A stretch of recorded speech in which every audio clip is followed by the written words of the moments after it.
কি সুন্দর লাগছে রে, তুই যদি দেখতি তাহলে কি মজা হতো রে। জানিস, আমার এসব দেখার কোনো ইচ্ছা নেই। আমার ইচ্ছা করে তোর এই মুখটা দেখতে।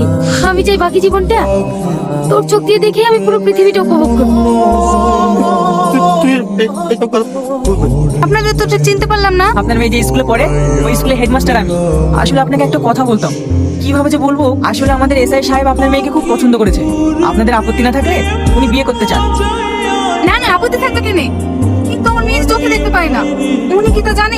আপনি কোনো চিন্তা করবেন না মা, আমার উপর বিশ্বাস। অত বড় লেগে ছেলেকে বিয়ে করবো না। আমি সামাদকে ভালোবাসি, তো আমি সামাদকে বিয়ে করবো। সামাদের কি আছে বল? ও সবকিছু বিক্রি করে ওকে তো চোখ ভালো করতে পারবে।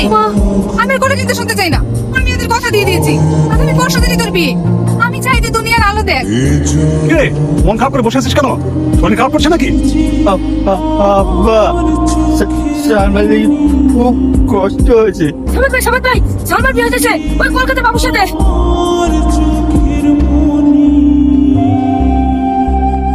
সুখ পাখি তোর প্রেমে মন মজাইয়া